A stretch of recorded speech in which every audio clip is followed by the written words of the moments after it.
Hello, everyone.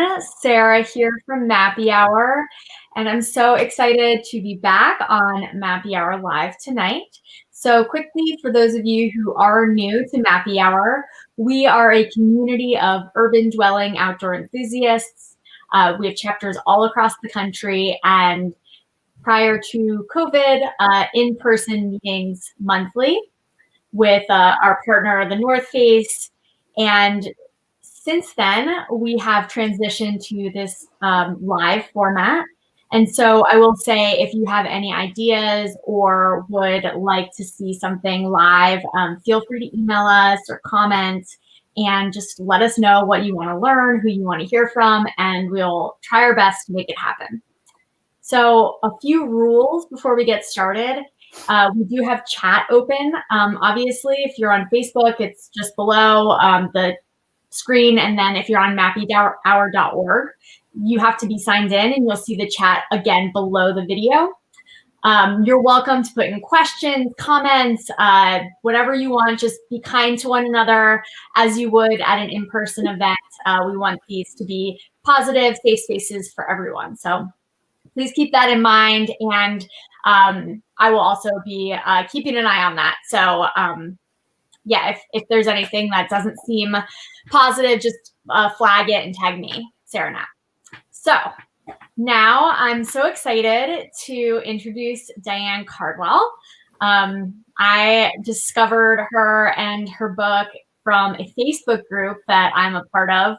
So that's a fun connection. And she published her book in July, I want to say. Mm-hmm. That's right. So I just finished it this past weekend, but for all of you who haven't read it yet, you can order it, and I definitely recommend it. And hopefully this interview tonight will give you a little taste of everything that you can expect from the book. So hello, Diane. Hello. Thank you so much for having me. I'm really excited to be here. I'm excited too. I don't know if I mentioned this, but I had a brief stint in Rockaway. Oh, really? Here, yeah. Mm-hmm. Wow.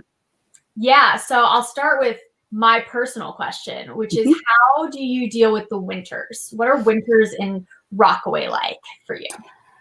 Well, one of the things, obviously they're much less crowded. It doesn't have quite the same endless summer, sort of fabulous, happy, warm, walking to the beach barefoot vibe. But one thing is that winters are actually kind of beautiful and peaceful for me in a way, because I don't know, there's something romantic about all the different silvers that the ocean turns and the gray sky, and surfing in the snow is actually kind of a weirdly unexpected, fabulous thing. It's just, there's something amazing about being in the snow on a surfboard on a wave, in a really warm wetsuit, I should say. But yeah, so luckily we have more, year-round restaurants and places and that stay open, so you're not just cooking dinner for yourself, or pre-COVID at least cooking dinner with your friends. So yeah, I don't know. There's something weird and peaceful to me about it in the winter. So although, by the time spring and summer come around, I'm like, yes. Right. Yeah. I don't have to put on that wetsuit again. Right. That was my thing. Just took me too long to put on and take off the wetsuit. Yeah. Like longer than I was actually starting. Right. Yeah, and I guess I realize we might have people from across the country watching this. Right. Rockaway, for everyone who is not from New York City, is in Queens, and it's accessible by public transit, and it's a beach town, and you will learn more about it when you read Dan's book if you haven't yet. So again, it is in Queens, and I kind of wanted to ask perhaps a question you've thought about a bit. Do you feel like you live in the city, or do you feel like you live in the outdoors? I feel like I live in the outdoors. Absolutely. I grew up in New York City. I'm actually a 5th generation New Yorker, and grew up like in a big high rise in, kind of one of the like super populated kind of what I think of as like the hardscape parts of New York City, like what we think of big office buildings, big apartment buildings, sort of canyons, hard concrete. And we have plenty of concrete out here, but literally the first morning that I woke up in my new house in Rockaway Beach, it was April and it was cold. And I was like, I am going to walk to the boardwalk barefoot with my coffee because I can. And because that's what you do in a beach town. And so that was always from the get-go very important to me, that I live, on the verge, just on the edge of an incredible natural wilderness. And, I am kind of amazed that we are still within the city limits. And I think that that's just a marvel. But yeah, I feel like I live in the outdoors. Yeah. Yeah. I always feel like it's just so, like, it adds a level to Rockaway that it is in the 5 boroughs. Right. Right. And as you said, accessible by public transportation. I think you almost can't make enough of what a difference that makes for the place and kind of for the way it developed. But, you don't have to have a car to come here. And if you do have a car, you don't have to pay for parking. You don't have to pay for access to the shoreline. And so and it was built to be the people's beach, right? That's always been its tagline, at least for Jacob Riis Park, but also the whole place. And I think that makes a difference in the kind of diversity that you see and the people who come, the way that people interact, and also just that, people who live in this incredibly built environment of New York City get to come experience whales, right? Breaching whales. So it's amazing. It really is. Yeah. I love that. I can go on and on. That's why there's a whole book. Yeah, there is a whole book. But. Yeah. So, okay, about the book. So you were a journalist, obviously, before you started writing this, but I'm wondering if you had always wanted to write a book, if you'd always wanted to write a memoir, or how that process even started for you. Right. So I think I'd always wanted to write a book, but I hadn't figured out what that book might be. I didn't actually ever think I would write a book about surfing or Rockaway or even myself. But what ended up happening is, when I discovered surfing in middle age, I was terrible at it, but I was fascinated and sort of hooked from the get-go. And I would talk about this with my friends, and they were all fascinated with this story. And so I was like, that's interesting. Like, people are actually interested in surfing and, this narrative. And because I had never been interested in surfing until like this eureka moment I had in Montauk one day. But so a friend at the Times suggested that I write an essay about, and especially after I'd lived through Sandy, that was the other sort of thing that that little thing that happened in the middle of the book. I shouldn't assume everyone's read your book yet. Right. Sorry. So I discovered surfing, fall in love with it, end up moving to Rockaway. 6 months later, my house is flooded and my neighborhood is destroyed by Sandy, and so it goes through the recovery. But I ended up writing an essay for the New York Times which is where we got the subhead surfing headlong into a new life. And that essay is what showed me that I had a full narrative arc that could sustain a book, right? It's like I have this kind of I had a beginning, a middle, and an end. And so that's really what got me started on the book. That's so cool. Yeah. And did you find that, like, I don't know, I dabble in writing, I'm not like a journalist, but did you find that response to that article was encouraging at all? Like, okay. Yeah, absolutely. I mean, so I've written two articles that had a big influence on my decision to even try to write the book. And the first one was an essay that I wrote shortly after Sandy for Vogue. And that, again, got such a huge response that was surprising to me in its, like how many people related to it, how many people were so excited. But literally there was a picture of me in the magazine. And like a year later, I had like a couple strangers came up to me on the beach. And I'm like, oh my God, you're Diane, right? You wrote that article. Oh, so glad to see you back surfing again.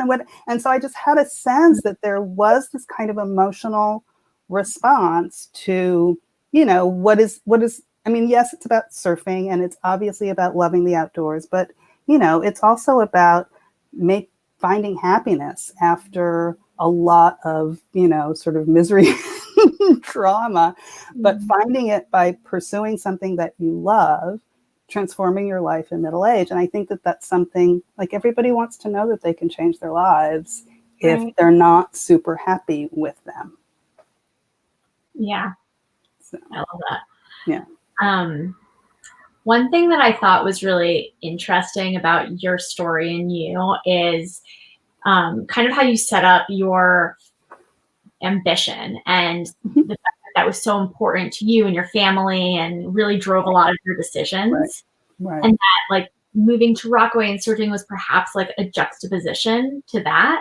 Mm-hmm. But while I'm reading it, I'm reading about you like not giving up on surfing and being so dedicated to being a surfer that it felt like you were just as ambitious as you had kind of explained you had been as like a student in your upbringing, but just focused on something else. Does that seem like a fair assessment? Do you think it was like a different type of energy or like? Yeah, so I think it's a fair assessment, but I think it is a different kind of energy. So I think that when, growing up in my household, my parents were very achievement oriented, especially my father. And, part of that was, my father was born in 1917 and, had seen the kind of discrimination that Blacks had to fight against. And so he's, raising two Black girls and he's like, how are they going to be successful? It's like they have to be perfect. And so there was this idea that you had to achieve. And so I had a kind of fear of being bad at things and a fear of failure. And that really kind of boxed me off from trying different things, especially physical pursuits, which were not, I didn't feel like I was athletic. I didn't feel like I was talented in that direction. And so I didn't really pursue that. And so this with surfing, I was dedicated and I actually kind of discovered some discipline and made myself try harder. But what was important to me was that I kept with it. So it wasn't necessarily about, I am going to be a great surfer and I am going to conquer that wave. It was much more about like, I am going to keep doing this because it brings me joy. And I want to learn, I want to be better so I can have a longer ride, not so that I can achieve some benchmark that somebody has set for me. Right. I like that. So that's the difference. Yeah. Yeah. Do you still feel that way? Like I'm sure surfing is an ongoing process. Yes, absolutely. And, with highs and lows all the time. I've had injuries, I've had setbacks, I've been out of the water for a long time at various points, I'm still not a very good surfer. I go out there and sometimes I have days where I'm like, Jesus Christ, can I not even catch a wave? But I stick with it because I love it, right? I love, and it's two things really. I love the feeling of riding a wave, which is just kind of miraculous and hard to describe. But I also really love the way that surfing brings you in relation to the ocean and its rhythms and its wildlife and its different colors and the way it, behaves or acts or looks and feels at different times of day or different tides or different swells. That to me is just magical. And I feel like surfing really gives me a way to be in that ocean in a way that really almost nothing else can. Body surfing, I suppose, but you're in it. And surfing, you're both in and on, and that's a kind of specific dynamic that I think is really powerful. Yeah. So, are you interested in exploring? Not right now, obviously, but when we can travel again, other parts of the world by surf, and are there places that you have in mind that you really want to go explore? Yeah, so one of the things I found with surfing is that it gave me a really good organizing principle because also, when I started surfing, I was single. Mm. I didn't, I had a great job, but I wasn't sure what I wanted to do, where I wanted to be in 10 years, right? That interview question. But, Yeah. Oh, hands-on experience. right. But, Yeah, that written down. but I found that surfing gave me a way to go experience places with people, right? Be kind of in relation with them and so I really want to go back to Hawaii and sort of explore more of that. I would love to go to. I mean, I've done some surfing in Central America, but I'd love to do more. I've been to Costa Rica. I'd love to go to Nicaragua. They're just. I mean, I don't know. I want to try to maybe surf Shikama in Peru someday. So, I don't even know what that is. It sounds great. it's a really long. I can't remember whether it's a left or a right, but it's a really, really long one. Cool. So, and I guess kind of on that note about spending time with people and exploring the water, I was, while I was reading your book, I was kind of trying to think about like, what is it that made this experience so unique and special to you? mm-hmm. And the themes that you have are place, like Rockaway, Mm-hmm. also the people and the community. Mm-hmm. So I would love to hear from you. I don't know how you exactly quantify, but how big of a role does that community and having the experience of being on the water with other people mm-hmm. enhance or change your experience of the sport? Right. Well, it makes a huge, huge difference. I think part of what made me fall in love with Rockaway and surfing was the sense of kind of support and, sort of shared stoke that I got, right? So, it happened a little bit before I moved, but once I moved and started, kind of venturing out into the water and trying to find a place, people like gave me advice. I got this sense that, because it was almost like because I had committed to this place and because I also wasn't trying to, take every wave, not that I could, right? So, people were really willing to give me a hand and give me advice about where to sit, when to paddle, where to go, and like got really excited when I caught a wave. And so that kind of generosity, I think, of spirit is something that I felt was very strong here, even though Rockaway has a reputation for being kind of hostile and difficult to break into, but I actually found it very welcoming. And also what I found that was important and that actually really helped change my life and my own kind of perspective on things was finding that this was a group of people who basically they worked their life around surfing, right? So they had certain kinds of jobs and they would get up at the crack of dawn so that they could get into the water but still be in Midtown by whenever they had to be, or they, had a bunch of different kinds of jobs so that they could take off from work when the swell was good. And so what they were dedicated to was a life where they pursued joy. They pursued the thing that they loved and worked everything else around that. And I just thought, that maybe that's a better way to live rather than like shoehorning a little fun around all the obligations, because I felt like I had lived that way for a long time. Yeah. And I feel like a lot of the people I met were very successful. So they figured out how to both almost. It wasn't a sacrifice necessarily. Well, I think what I found, part of, before I ever started surfing, I always thought I had that kind of, I don't know, Jeff Spicoli from Fast Times at Ridgemont High image in my head, right? Like total stoner, hey, what's up, right?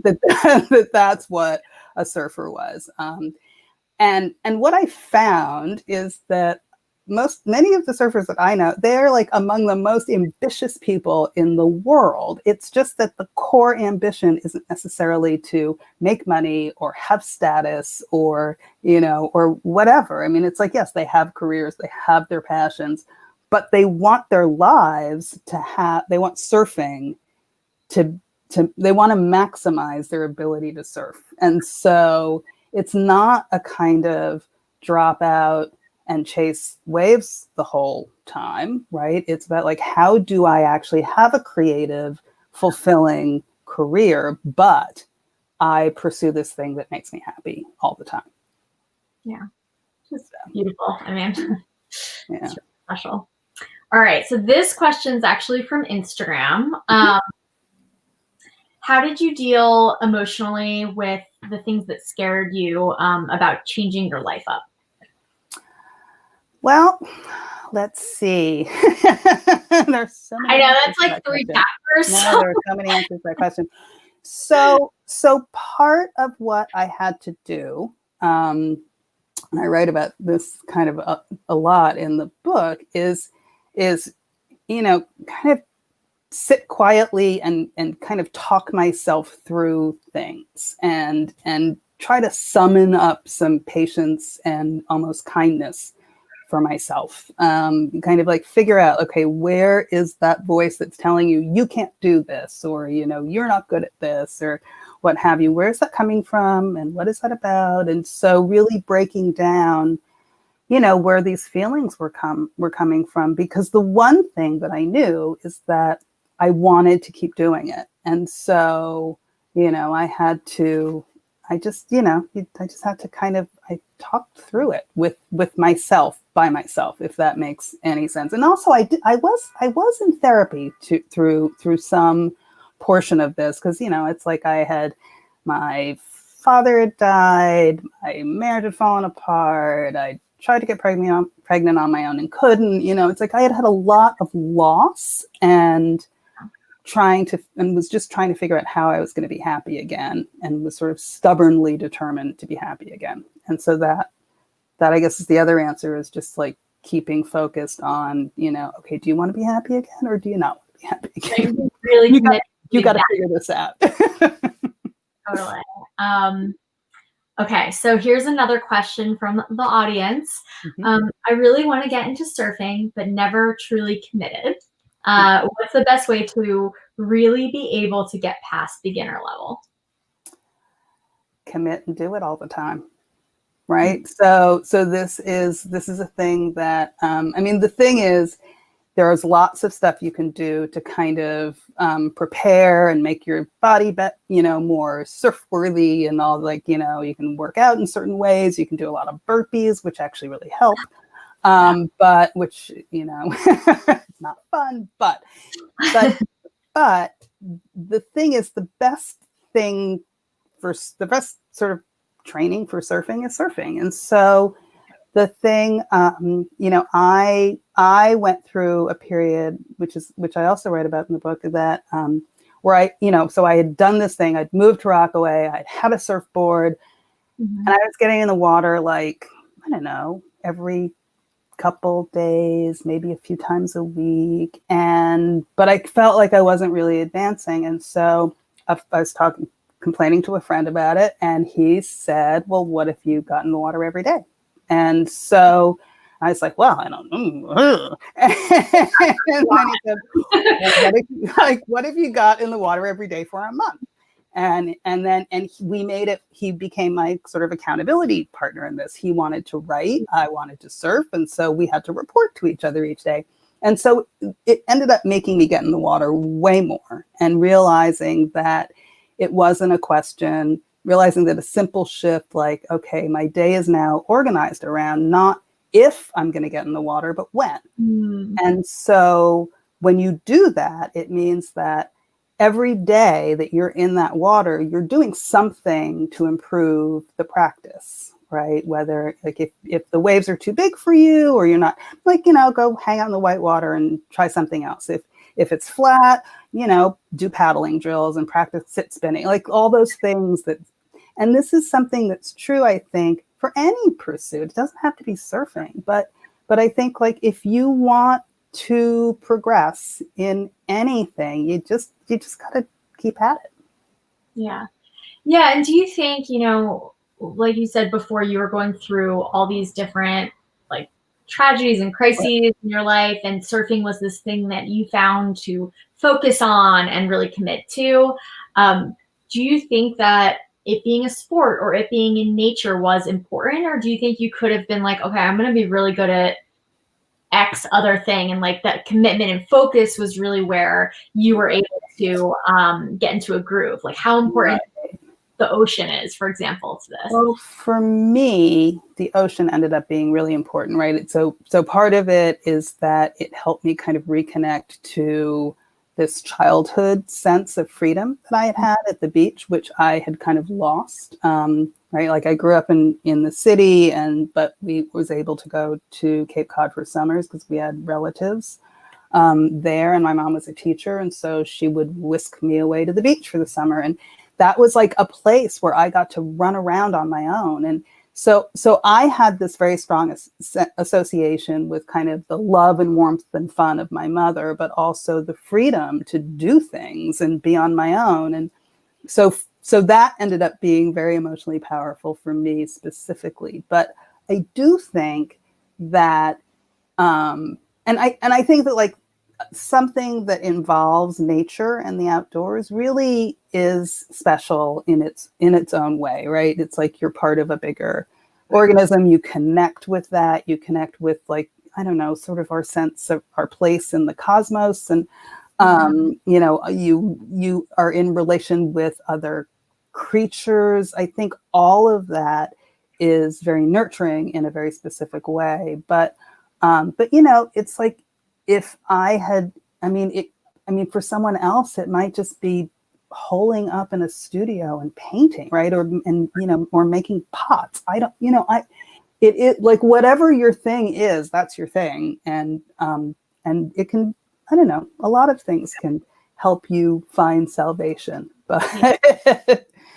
But for me, Rockaway necessarily. Yeah. Well, I was also going to say, it's like the other kind of, you know, hobby / passion I have is photography. And I have often found, and I had spent a year in California and, you know, took up the View camera, which is this like crazy old fashioned, you know, like Ansel Adams type camera. And that was another thing that really I got this kind of sense of self out of. And, you know, but again, it was like, part of what was exciting for me was being outside and taking pictures of, you know, beautiful nature vistas and what have you. So the outdoors is actually is pretty deep, I think, in me. I obviously agree with that. Yeah. Yeah. And so obviously right now is a pretty tough time for a lot of people. And, you know, you covered 9/11 professionally and obviously lived in Rockaway during Hurricane Sandy. And I'm wondering if you have any thoughts on resilience and how that's something that maybe all of us can take from reading your book or like listening to the experiences you've had, or like themes in resilience, I guess, that you would want to share. Well, you know, it is certainly one of the things that makes me love Rockaway so much, right? You just think about this community has been through so much, and, you know, and yet survives, right? I mean, Rockaway is traditionally, a lot of firefighters live here. So, you know, lost a disproportionate number of people, probably, you know, lost a huge proportion on 9/11. And then Sandy, you know, I think, we're not suffering necessarily from COVID more than anyone else, but I just think so. But I think there are a few lessons from living through these disasters, right? It's like one thing is that, you know, it's like, it's a cliche. It's like, but things do get better, right? I mean, it's like terrible things may happen, but it's like they will get better. And just having that faith and knowing that there is another side to come out of, even if it seems like maybe there isn't. And the other thing is that I've seen, especially living here, is that, you know, it's like it's your neighbors and your friends and your family and your community that's going to save you in the end. I mean, that's what's going to help you get through. And that certainly happened I wasn't here obviously for 9/11, but that certainly happened during Sandy. That was a huge part. I mean, just that people pitched in, helped each other, dug out each other's basements, brought them things. And I've seen that kind of thing happen during COVID as well, with mutual aid, support networks, and that kind of thing. So I don't know. I just think, have some faith and sort of rely on and help out, your loved ones and people that you live with. Yeah. I love that. All right. So I'm going to ask a few more questions from people on Instagram and chat. So thank you to everyone who is participating. Feel free to drop some more questions in there. We'll make sure they get asked. Okay. Here's one. Do you ever miss Brooklyn or a faster paced life? No. No. Okay. Okay, great. I mean, let me just say that. I was like, I don't think we meant this to be a lightning round, right? That's great. I love the clarity. I don't. But I certainly would say that, especially living through a pandemic, I certainly look forward to being able to get out there in the world. And, my boyfriend, Todd, and I have a kind of a favorite bar near his old apartment in Clinton Hill. And it's I will be very happy to go there and while away a weekend afternoon and what have you. But that sort of super high paced, city publishing, even going out to events and movie screenings. It's it was wonderful when I was in my 20s and even 30s, but I don't miss it now. Yeah. My follow-up question to that wasn't writing a book just very, I assume you had deadlines and it was stressful in its own way, or is that not what writing a book is like? So writing a book, some editors like to do it differently. I had a wonderful editor who was willing to let me kind of break it up into part. Some editors are just just send it to me when it's right. And I was just you can't just send me away for 9 months and then I'm supposed to hand this thing in. And because it's wonderful and I'm grateful to have been able to have the opportunity to do it, but it's also just weird and lonely and I don't know. It's for me, it was tough because I had been so used to writing things and having them go out in the world and getting a response and then moving on to the next thing. And this was the same project, which happened to also be about me. So I felt like I was in my own little hermetically sealed bubble here in this very room, where I wrote a lot of the book. I took many breaks to go to the library, which was just balm, right? Here I am out among people who aren't me. But, but yeah, so it felt very luxurious in terms of the amount of time, but it was also very stressful because I wasn't getting feedback. Right. So it's I went months and months and months with no feedback from anyone else. And that was tough to deal with. Yeah. Wow. Yeah. You're pretty vulnerable at points in your book. Was it hard for you to be able to share that with the world, or you kind of trained for that as a journalist beforehand? No, that was difficult because I guess what I felt trained for was having a sense of what the story demanded. And so having a sense of where I might have to go with certain aspects of it and the kinds of emotions and moments and things that I would have to share. But some of the writing was pretty painful because I had to kind of relive these moments in order to remember them well enough to write them. But then I had to kind of detach from it to sort of think about, it's like, okay, is this actually the best way to say this? Is this actually conveying the feeling? Does this go deep enough? Blah, blah, blah. So that was a pretty emotional process. But then, other parts of the book are just like, there's so much in there that's just fun and was fun to remember and fun to, kind of relive while I was writing it. So it's definitely an emotional roller coaster writing this kind of book. Yeah.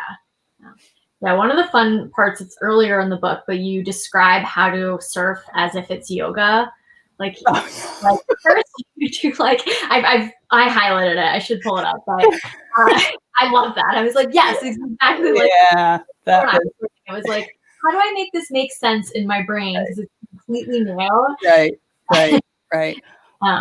Well, part of what I did try to do in the book was to like make fun of myself in some of the moments, which I hope they read that way, because I just felt, especially in my early lessons, I just felt so ridiculous, because it's like I didn't know anything. Like I literally was like, I don't even know the words I don't know the meaning of half the words you're using here, right?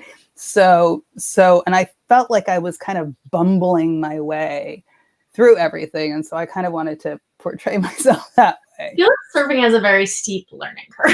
Yeah, absolutely. Not forgiving. Absolutely. Yeah. Well, yeah, it was very fun to read. So I feel like you were successful in that. And I also think, just from a reader's perspective, it definitely made surfing seem less intimidating, I think, than sometimes it does seem when you only see people who are really good or really stoked or whatever that may be. Which is awesome for them, but I also think it's important that everyone can get out there, take some lessons, and be on a big green monster or whatever. Yeah, absolutely.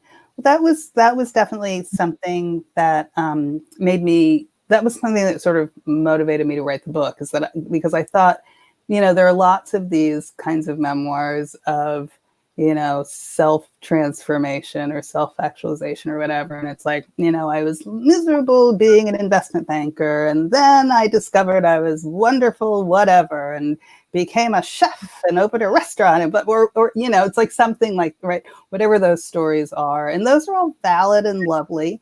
But I felt like I felt like it was that, it's like, it was important to talk about pursuing things because you love them, even if you suck at them, right? Because that's not what our culture tells people they should do. It's like, and so I just thought, I'm literally the anti-natural at surfing, and yet I just like it. And so I'm gonna keep doing it. And as long as I'm not hurting, getting at anybody else's way or endangering, then why not? And so I just thought, like, people should feel like they can go out and do things, whether they're good at them or not, like whether they're ever going to attain mastery or not.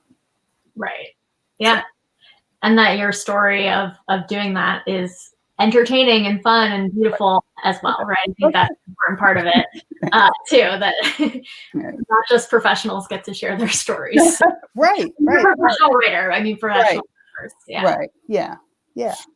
Yeah. All right. Let's see. We have lots of questions. A lot of very enthusiastic surfers. Okay. So what kind of base knowledge or skill do you need to go into the ocean by yourself without a teacher? I think one, you should be a fairly competent swimmer, right? So that's important, especially a place like Rockaway, which has bad riptides and currents, and people drown way too often. But the big thing is you should know the etiquette, and like you should know how to behave in a lineup, if there is even a lineup, and you should know how to control your board and yourself in relation to that board. And if you can do those things, then I think you're fine going out into on your own. But it's like I see this. I see people out in Rockaway who, I feel like they heard that they're surfing in Rockaway. They go to a surf shop, they rent a board, they get out there, and they really don't know what they're doing. And it's just bad because they're a danger to themselves and they're a danger to other people. And so, it's like people get hurt by errant boards going, flying around. I mean, it's just, so that's what I'd say. Yeah. No, I think it's good to balance like enthusiasm as a new person and not being afraid of it, right. while also making sure you do the research that you need to do to understand the context of the world. Take a couple lessons, like get an introduction to a specific break and, and like how you're supposed to, like, who gets to go on a wave, when you're supposed to go, how do you catch it? You know? Yeah, absolutely. Okay. This is an interesting question. I'm going to add to it. The question was, where do you see yourself in 5 years? And I told you there was actually a question. I don't know. And ask, in that vein, do you see yourself as a lifelong Rockaway-ist? Right.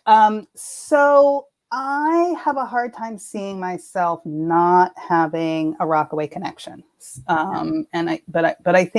the answer is related, because part of where I see myself in 5 years, or where I hope to be in 5 years, is having a life where I don't have to be in any one place for any particular time.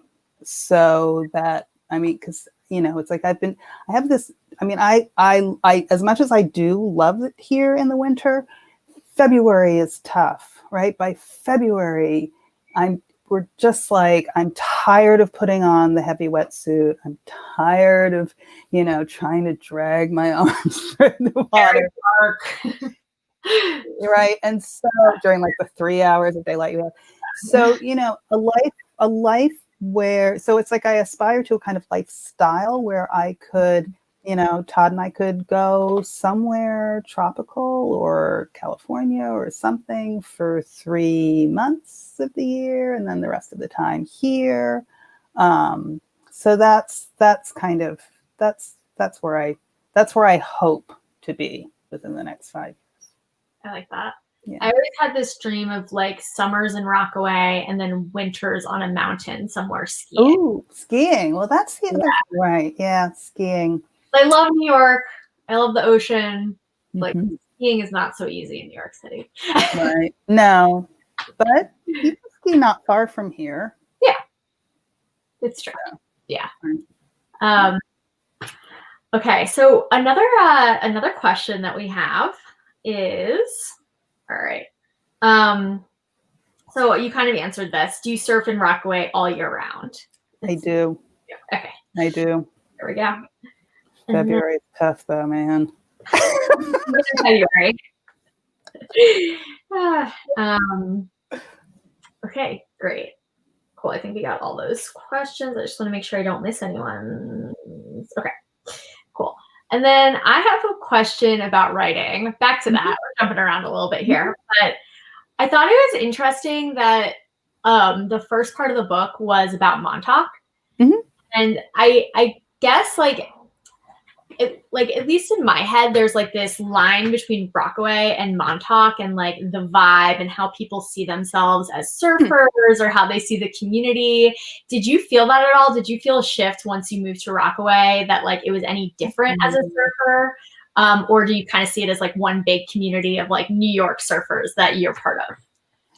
I don't know to tell you the truth, because I don't feel, I never really penetrated the Montauk community well enough to really know, but certainly there are a number of Rockaway surfers who go out to Montauk. There are, people from Montauk who come hang out here. So there is definitely a kind of like, not just East Coast, but like New York coast, right? Long Island, from Rockaway to Long Beach and on out. So, but I guess Montauk has a different vibe because it's not urban, right? It's not in a city, but it has a similar vibe in that it's the end, right? And like Rockaway is pretty much it's like the end of New York City. It's essentially as far south as you can get. Like there might be part of Staten Island that's further south,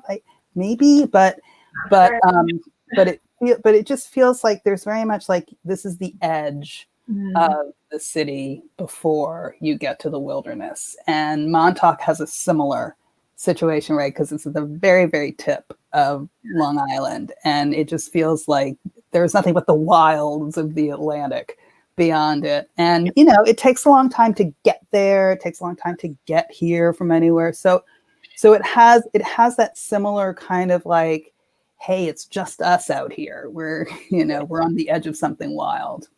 Yeah. Cool. All right. All right. So everyone, if you do have questions, pop them in. I think we asked everyone. So I just want to make sure I didn't miss anyone. So if we didn't answer it, just make sure to ask it again so that I can see it. And I have one more question for you. Are you planning on writing another book?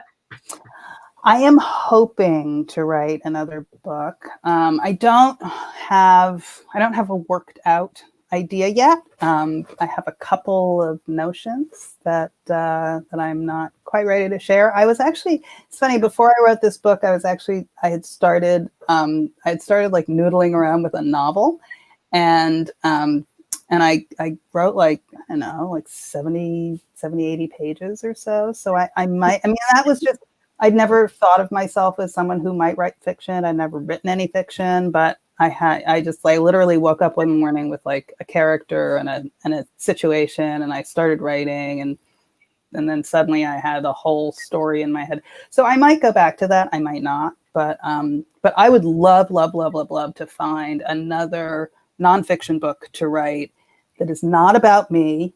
You could write a book just about the characters of Rockaway. Right. I feel like there's a whole. Oh, they're just amazing. It's a funny, interesting place. Yeah. Draws a lot of interesting people. Yeah, people that want to live on the edge, right? Right. And then people whose like family has always been here, and so they're still here, right? And that's a completely different kind of thing. So. Yeah. We have another question from the audience. What do you do for a living now? I am writing. So part is, I'm living off of the advance from the book, right? So there's that. We'll get the book. It's great. So that's one thing. But I actually do some corporate writing for IBM. I write for their content hub, which means I end up doing a lot of little sort of, blog posts and features about for their newsroom. So it's just, interesting stuff that they're doing. It's an interesting company with lots of smart people doing really interesting projects. And so that's really fun. Yeah. That's really interesting. Kind of that. Yeah. Were you supposed to go on like a book tour? Like what was this rollout going to be like? Oh, yes. COVID? Yeah. How has that shifted? Yes. So there was going to be a book tour where I was going, basically, we were going to do a lot in New York, New Jersey, kind of East Coasty areas. And then California, we were going to do some West Coast stops. But yeah, that was quickly shut down. So we were originally going to publish in June, and then with COVID and partly because of everything got delayed, right? Because there was a lot of uncertainty around Amazon and delivering, right? It's like a lot of publishing houses went through this because they just weren't shipping books, and so many people had their books delayed, and then I mean, and so we just delayed a month, and then they decided to bring it out now, because otherwise we probably would have had to wait a year. Right. So it's kind of a summer. Right. Yeah. So, Wow. Well, yeah, because surfing. Yeah. So interesting. Well, it's crazy. Well, I'm glad that we could have you on the live stream, even if we can't have you in person. Yeah. Awesome. Well, yeah, I feel like everyone got a little taste of what you're all about. Is there anything else you want to add just about your book or your story that No, I think people asked a lot of questions. It feels good. I love seeing the enthusiasm for finding surfing and discovering it, and like just that. I feel like it used to be a sport perhaps that was a little more like standoffish, and so more people getting into it is Well, I just think it's surprising. I mean, I still to this day am, surprised that I'm just like, really, you can surf in New York, right? It's just you just don't think of this place as being, conducive to surfing. But I do think that it's getting more accessible, and it's probably more accessible in a place like this because, it's not the North Shore of Hawaii, right? We're not, except during hurricane season, we're not getting 25-foot waves, right? Sometimes we'll get pretty substantial waves during hurricane season, but a lot of times, especially the summer, it's small and mushy and accessible. And so more and more people are going. Yeah, and you can get tacos afterwards. Exactly. All right. Well, thank you so much. Well, thank you for having me. Yeah, of course. It was really fun. Yeah, hopefully we can meet in person someday. Yes, I would love that. In the ocean. Yeah. Yeah. All right. Thank you again. Thank you. Bye, everyone. Bye, everybody. Thank you.